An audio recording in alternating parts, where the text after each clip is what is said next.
नमस्कार आदाब, मैं उसामा खान। आप देख रहे हैं गया टुडे। हमारे साथ मौजूद हैं अहमद साहब, जो ग्लैड भारत फाउंडेशन के संस्थापक हैं और समाज सेवी हैं और लगातार सामाजिक क्षेत्रों में लगातार काम कर रहे हैं। ग्लैड भारत फाउंडेशन बहुत ही बेहतर कार्य लगातार 2019 से इनका कार्य जारी है और उनसे जानने की कोशिश करेंगे कि क्या उम्मीद के साथ कार्य कर रहे हैं। बताइए। संस्था ग्लैड भारत फाउंडेशन सबसे पहले जैसे आपने बताया कि 2019 में इसकी स्थापना हुई और हम लोग बेसिकली इंजीनियरिंग बैकग्राउंड के स्टूडेंट रहे। जॉब किया, जॉब के बाद एक सोशल इंक्लाइनेशन जो था वही हम लोग को इस सेक्टर की ओर पुल किया।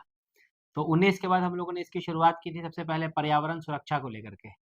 पर्यावरण सुरक्षा के मुद्दे पर हम लोगों ने जिला स्कूल का कैंपस है, खास में मिडिल स्कूल का कैंपस है, ये सब कैंपसेस में हम लोगों ने इसका शुरुआत किया और फिर जैसे जैसे हम लोग आगे बढ़े उस हिसाब से हम लोगों ने इनिशिएटिव्स को इसमें और ऐड किया।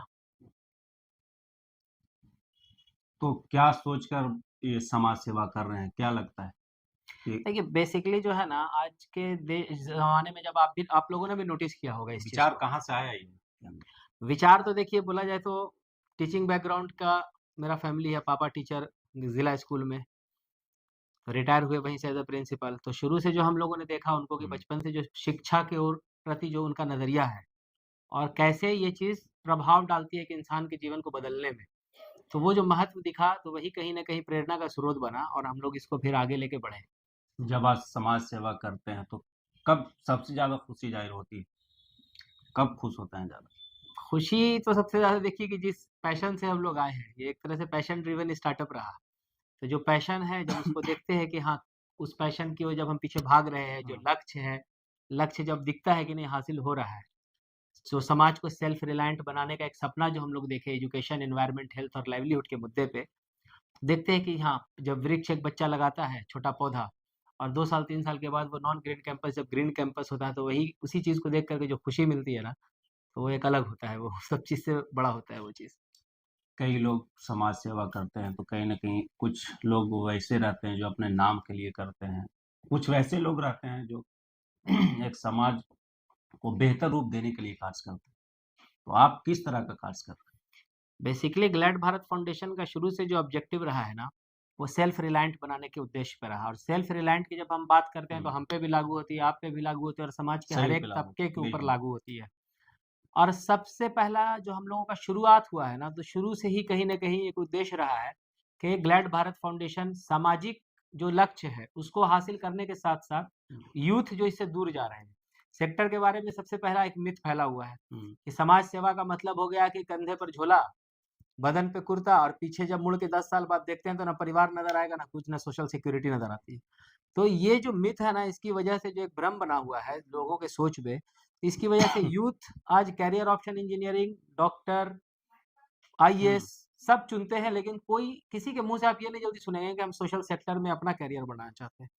तो तो हम ऐसा फिर क्यों क्यों नहीं हो रहा है? समाज को बेहतर रूप देने के लिए लोग क्यों नहीं सामने आ रहे हैं? कहीं न कहीं काम करने का जो तरीका है ना, वो हुँ, उसके बारे में सही तरीके से वाकिफ़ नहीं हो पाते हैं। तो हम लोगों का जो उद्देश्य है वो यही है कि यूथ को इससे कनेक्ट करना। किस औ तरह के जागरूक कर रहे हैं लोगों को? यूथ को अभी जैसे हम लोग आईआईएम बोधगया के भी हुँ, बच्चे हम लोगों के साथ इंटर्नशिप करते हैं, वॉलंटियरिंग करते हैं। अदर इंस्टीट्यूशंस भी है, वो भी वॉलंटियरिंग करते हैं। तो हम लोगों का अभी जो सोसाइटी को प्रिविलेज सेक्शन को लेस प्रिविलेज के डेवलपमेंट का हम लोग जो पार्ट बना रहे हैं ना, वो मटेरियल कंट्रीब्यूशन के थ्रू और उनका समय फील्ड में हम लोग लेते हैं। तो जिसके कारण उनको ग्राउंड रियलिटीज़ के बारे में पता चलता है सबसे पहला। बिल्कुल। दूसरा, जैसे सारा सेक्टर वर्क करता है, सेम हुँ, उसी तरीके से सोशल सेक्टर भी वर्क करता है। इसमें भी एक एम्प्लॉयमेंट का स्ट्रक्चर बनता है, इसमें भी रेवेन्यू मॉडल है, इसमें भी हम कहते हैं ना नॉट फॉर प्रॉफिट का सबसे पहला जो माइंड में जाता है ना कि प्रॉफिट नहीं बना सकते हैं। तो प्रॉफिट बनाना गलत चीज़ नहीं है। ऑर्गेनाइज़ेशन अपने हुँ। इनिशिएटिव्स को पूरा करने के लिए प्रॉफिट करता है, लेकिन उसका शेयर होल्डर होना गलत होता है। तो हम लोग सैलरीज़ के ऊपर डिपेंड होते हैं। तो यूथ को यही मैसेज देने का हम लोग कोशिश कर रहे हैं कि जैसे अदर सेक्टर पे काम हो रहा है, करियर ऑप्शन है, उसी तरीके से इसमें भी एक बेहतर भविष्य होता है। हुँ, और अच्छाई के धंधे में हम लोग हैं, सबसे बड़ी बात है ना बिल्कुल। कि अच्छे काम के लिए हम लोग इस सेक्टर में हैं, तो यूथ भी आएँगे तो अच्छे काम के साथ-साथ सोशल सिक्योरिटीज़ भी उनको हासिल होती है इससे। तो ग्लैड भारत फाउंडेशन जो है, महत्वपूर्ण भूमिका क्या रही है इनकी समाज सेवा के क्षेत्र में? सेल्फ रिलायंट सेंटर में है, कोर में है ग्लैड भारत फाउंडेशन के। जी। सेल्फ रिलायंट का की इंडाइसेस है एजुकेशन, एनवायरनमेंट, हेल्थ और लाइवलीहुड। तो हम बहुत शॉर्ट में बता रहे हैं और विस्तृत जानकारी देंगे जो फ्लैगशिप इनिशिएटिव है उसके बारे में। तो ग्लैड भारत पाठशाला बेसिकली जो है वो बच्चों को कनेक्ट करता है स्कूली शिक्षा से, फॉर्मल एजुकेशन से। वैसे बच्चे जो कभी स्कूल नहीं गए हैं उनको हम लोग लाते हैं पाठशाला में। उनका 1 साल का लर्निंग प्रोग्राम होता है, फन एंड लर्न प्रोग्राम, जिसको हम लोग कहते हैं कि खेलते खेल खेल में सीखना। मदर्स की हर महीने काउंसलिंग होती है और 1 साल के बाद मदर ही जा करके अपने बच्चे का एडमिशन नजदीकी स्कूल में कराती है। और उसके बाद ऑर्गेनाइजेशन उनको महीना में एक बार बैठक लेकर ट्रैक करती है कि आगे वो बच्चे स्कूल से कनेक्टेड हैं या छोड़ दिए। तो यह है ग्लैड भारत पाठशाला की फंक्शनिंग। उसी तरीके से स्किल एट स्कूल है जो अंडर रिसोर्स्ड स्कूल्स में बच्चों को कंप्यूटर एजुकेशन के ऊपर उनको शिक्षित कर रहा है।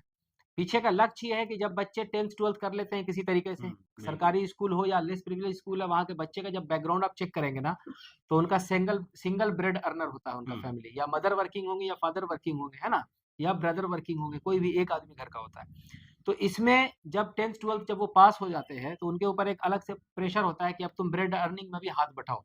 तो वहाँ पे उनके पास पढ़ाई को छोड़ करके पलायन करना और कहीं ना कहीं जहाँ उनको नौकरी मिल रही वहाँ जाना मजबूरी होती है। तो उन लोगों के लिए ये भविष्य में भी, ये जो कंप्यूटर एजुकेशन है, ये भविष्य में उनका एक कैफे खोल करके, प्रिंटर और कंप्यूटर का इन्वेस्टमेंट वो अगर कर ले तो कैफे खोल करके भी 2 घंटा 3 घंटा 4 घंटा पार्ट टाइम करेंगे तो 200 रुपया 300 रुपया उनके पास अर्निंग का एक ऑप्शन बनेगा। ब्रेड में अर्निंग में भी शेयर होल्डर हो सकते हैं और अपना पढ़ाई को भी, हायर एजुकेशन को भी कैरी आउट कर सकते हैं। उसी तरीके से ग्रीन कैंपस है। ग्रीन कैंपस का जीता जागता रूप है कासमी मिडिल स्कूल आपके शहरी क्षेत्र में। बाकी रूरल में तो है, हम लोग का भी 12 कैंपस है यहाँ जो हम लोगों ने ग्रीन कैंपस में कन्वर्ट किया है। जो नॉन ग्रीन कैंपस जहाँ कॉन्क्रीट बिल्डिंग खड़ी होती है उसको आइडेंटिफाई करना और बच्चों के द्वारा इनिशिएटिव को लेना और उनको कैटलाइज करना, उनको बार बार जा करके जागरूक करना कि पेड़ लगाने से ज्यादा पेड़ को बचाना इंपॉर्टेंट है। और जब वो पेड़ बड़ा होता है उनके मेहनत से, स्कूल एडमिनिस्ट्रेशन की मेहनत से, तब उनको इसका महत्व भी समझ में आता है और वो पेड़ उनकी मेमोरी में होता है ना। उसी तरीके से मैं भी समर्थ हूँ, मेरा अपना मानना है, हर प्लेटफॉर्म पे हम लोगों ने इस बात को शेयर किया। हम लोग जो स्टॉक के भी प्लेटफॉर्म पे गए थे वहां से भी हम लोगों ने इसको रखा कि अगर मेरे पेरेंट्स, आपके पेरेंट्स, किसी पर, सब पे लागू होता है कि अगर हमारे पेरेंट्स के पास भी करेक्ट सोर्स ऑफ लाइवलीहुड नहीं होता तो शायद हम लोग भी वंचित जीवन जीने के लिए मजबूर होते हैं, है ना। तो मदर्स, जो बच्चे पढ़ते हैं ग्लैड भारत पाठशाला में, उनकी मदर्स के लिए हम लोग झाड़ू बनाने का ट्रेनिंग, सिलाई का ट्रेनिंग, ये 2 चीज अभी हम लोग प्रायोरिटी पर चला रहे हैं उनके लिए। और उसके बाद मैपिंग करने में मदद करते हैं। बाकी आगे का प्रक्रिया मदर खुद से करती है। उसमें लाइवलीहुड जनरेशन हमारा ये नहीं है expertise. Livelihood oriented skill training provide करना हम लोग का काम है और उसका अच्छा इम्पैक्ट है। 30% से ज्यादा अभी तक लोग सेल्फ एम्प्लॉयमेंट इससे जनरेट किए हैं। अब आते हैं हम लोग फ्लैगशिप इनिशिएटिव पर, जो हमारा ऑर्गेनाइजेशन का समझिए कि एक इंजन का काम करता है। पैड एटीएम आप लोगों ने सुना भी होगा शायद इसके बारे में। जिस तरह से एटीएम बैंक जाने का जो दूर का कार्य था लोगों के लिए आसान कर दिया पैसा निकालना, उसी तरीके से पैड एटीएम जो ग्रामीण क्षेत्र में रह रहे लोग हैं, रूरल एरियाज में, शहर से कटा हुआ जो क्षेत्र है, तो वहां पर जो महिलाएं रह रही हैं, वहां पर जो किशोरियां रह रही हैं, एडोलेसेंट गर्ल्स, और वहां पे जो स्कूल एग्जिस्ट कर रहा है उसमें जो पढ़ रही हैं बच्चियां, उनके लिए पैड्स पीरियड के दौरान में समझिए एक डिजास्टर के रूप से कम नहीं रहता है कि लगता है कि हमारे लिए कुछ आपदा आ गई है। तो उस टाइम पर अवेलेबल कराना, पैड एटीएम का वही कार्य है कि उनका लोकेलिटी में ये पैड एटीएम इंस्टॉल होता है और इसमें अफोर्डेबल पैड्स होता है जिसका उनका क्षमता हो। हम लोग जब चर्चा करते हैं तो बहुत सारे लोगों के साथ हमारी बात हुई और सब जगह का एक कॉमन प्रॉब्लम स्टेटमेंट रहा है कि हमारे घर में 2 लोग हैं, 3 लोग हैं जिनको पीरियड्स आता है, तो उतने में मेरा एक टाइम का रोटी हो जाता है। तो हम पहले रोटी चुने कि हम पैड चुने, तो जिसके कारण वो सिंथेटिक कपड़े का इस्तेमाल करते हैं। बहुत लोगों को इसके बारे में जानकारी भी नहीं है कि क्या इससे साइड इफेक्ट है या नहीं है, तो उसके बारे में क्या बोलते हैं? पूरा ये देखिए मॉड्यूल जो है ना पैड एटीएम इंस्टॉलेशन का, ये एक पूरा मॉड्यूल है जिसमें सबसे पहला होता है सर्वे। बिल्कुल। सर्वे के बाद का क्रम होता है चर्चा। चर्चा में हम लोग पीरियड एजुकेशन के ऊपर बात करते हैं। पीरियड एजुकेशन जैसे कि यौवन क्या है ना, वयस्कता और बचपन का जो बीच का जो काल है, इंसान जब बचपन से वयस्कता में प्रवेश करता है तो उसी को हम लोग यौवन बोलते हैं। तो यौवन के बारे में बताते हैं, कितना उम्र होता है यौवन का, प्यूबर्टी का क्या एज होता है। होता क्या है इसमें कि जो किशोरी होती है, एडोलेसेंट गर्ल्स, उनका जब पहला पीरियड आता है ना तो बहुत सारे लोगों का केस रिपोर्ट हुआ कि पैनिक कर गए वो ब्लड देके कि पता नहीं क्या, क्योंकि पहले से जानकारी नहीं थी। तो ये चर्चा उसको भी फोकस करता है। बहुत जगह ऐसा भी होता है कि उसके परिवार वाले गलत समझ लेते हैं। जी, तो चर्चा उस पे भी फोकस करता है कि पहला पीरियड आने से पहले उनको इसके बारे में जानकारी दे दें हम लोग। तो ये मॉड्यूल है जिसमें पीरियड एजुकेशन कवर होता है, लोकल हम्म। लीडरशिप कवर होता है। जो पैड एटीएम जब हम लोग हैंड ओवर करते हैं कम्युनिटी को, तो उसमें से 1 से 2 लीडर्स हम लोग वहीं पर से जो उसी गाँव की महिला होती हैं, हम्म। उनको हम लोग इसमें चुनते हैं और वो समाज और ऑर्गेनाइजेशन दोनों मिल कर के उसको चुनता है। वो ऑपरेट करती हैं और उन एक पैड एटीएम पर 1 लोगों का लाइवलीहुड भी जनरेट होता है और बाकी लोगों के लिए पैड जो है अफोर्डेबल पैड्स एक्सेसिबल होता है वहाँ पे। स्लम एरिया में लोग रह रहे हैं, कहीं न कहीं काफ़ी जानकारी का अभाव रहता है उन लोगों को। बिल्कुल। उन लोग के लिए क्या कुछ कर रहे हैं? हम लोग के जो प्रोजेक्ट लोकेशन है जैसे कि कटारी हिल हो हुँ। गया, यहाँ पर बॉक्सी बिघा का एक बात आ गया तो याद आ गया हमको भी वो बात। हुँ। वहाँ की जो लीडर है, वो हम लोग गए थे सबसे पहली बार, हम लोग ये सब बोलते भी थे हुँ। और इसको हम लोग फिर उनका जब स्टेटमेंट सुना तो उसके बाद भी हर जगह इस बात को रखते हैं। वो बता रही थी कि एक आदमी महिला है, ये आम होता है, एक का नहीं हर एक का ये प्रॉब्लम होता है कि जब वो पैड लेने के लिए जाते हैं, मर्द हो या महिला हो, तो हम लोग मेडिकल शॉप पे जनरल रूप में देखिएगा बोलिएगा बोलते हैं कि रैप करके काला पॉलीथीन में डाल दें। तो यही चीज़ उनको भी बोला गया, वहाँ की जो लीडर थी। तो लीडर को हम लोगों ने वो ट्रेनिंग नहीं दी थी उस टाइम पर। ये बात अच्छा। हमारा मॉड्यूल में होता है, हुँ। लेकिन उस टाइम पर बहुत अर्ली स्टेज था, वो कुछ दिन आगे बढ़ कर के इस सब चीज़ पर हम लोग एजुकेट करते हैं, हुँ। लीडर्स को ट्रेन करते हैं। तो हमारा ट्रेनिंग से पहले वो खुद से इस बात को लीडरशिप इसी को कहते हैं, है ना? कि बात को निकालना और समाज को सही दिशा देना। तो वो इस बात को बोली कि ज़हर लेकर के जा रहे हैं, कि अच्छा। काला पॉलीथीन माँग रहे हैं। हुँ। जिस तरीके से नेचुरल चीज़ है, प्राकृतिक चीज़ है, जैसे कपड़ा लाते हैं, जैसे बाल बनवाने के लिए सैलून जाते हैं, उसी तरीके से जब पीरियड आया है तो आप यहाँ आकर के पैड ले जा रहे हैं। इसको काला पॉलीथीन में ढकने की क्या ज़रूरत है?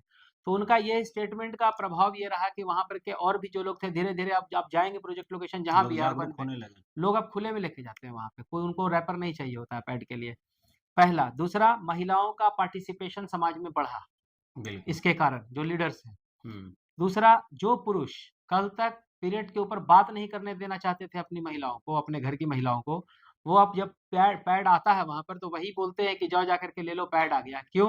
क्योंकि कहीं न कहीं उनके भी पॉकेट का भार इससे घटा कम। है। हुँ। तो ये जेंडर इक्वालिटी को भी हासिल करा रहा है कि एक महिला और एक पुरुष अब इस पर समान रूप से एक्ट कर रहे हैं। जो समाज सेवा के क्षेत्र में आना चाहते हैं, उन लोगों के लिए क्या कुछ कहेंगे? बिल्कुल मोस्ट वेलकम है, हम तो कहते हैं कि इस जैसे सब सेक्टर को करियर ऑप्शन की तरह हुँ। चुनते हैं, उसी तरह इसको भी चुनें, करियर ऑप्शन की तरह। और इस सेक्टर को पैशनेट होना सबसे बड़ी बात होती है।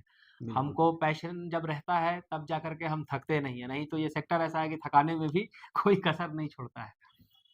तो कहीं न कहीं जो समाज सेवा कर रहे हैं, तो कई बार असहज महसूस करने लगते हैं कि हमारा साथ कोई देने वाला नहीं है, हम सिर्फ़ अकेला चल रहे हैं। फिर ऐसा भी कभी-कभी होता है कि वो समाज सेवा के क्षेत्र से फिर हट जाते हैं। देखिए, मॉड्यूल बनाना होता है, जैसे हम लोग भी ये चीज़ फेस करते हैं। हुँ। किए भी थे, आज भी करते हैं, लेकिन हम लोगों ने काम का तरीके को थोड़ा-सा बदला। हम अब एक छोटा-सा प्रैक्टिकल चीज़ बता रहे हैं कि हम एक ग्रुप ऑफ वॉलंटियर्स क्रिएट किए गया में हुँ। और हम उनको बोलते हैं कि चलिए शेरघाटी में प्रोग्राम करना है। 1 बार वो जाएँगे, 2 बार जाएँगे, तीसरा बार नहीं जाएँगे और वहाँ पर मेरा अपना बन जाता है सोच कि ये मेरा साथी फिर। तो क्यों ना हम मॉड्यूल को चेंज करें? हमारा गया का जो वॉलंटियर है, गया में एंगेजमेंट करें, शेरघाटी का वॉलंटियर को शेरघाटी में एंगेज बिल्कुल। करें। तो वॉलंटियरिंग का बेस को स्पेसिफिक करें लोकेशन वाइज़, तो इससे साथ देने वाला का भी दिक्कत नहीं आएगा। और हम लोगों को देखिए एक चीज़ को तो माइंड में रखना पड़ेगा, एक कांसेप्ट जो ऑर्गेनाइज़ेशन हमेशा लेके चला हुँ। कि विथ यू या विदाउट यू इनिशिएटिव जो है उसको हम लोग आगे बढ़ाते रहेंगे। बिल्कुल। आपसे बात करने के लिए बहुत-बहुत शुक्रिया आपका।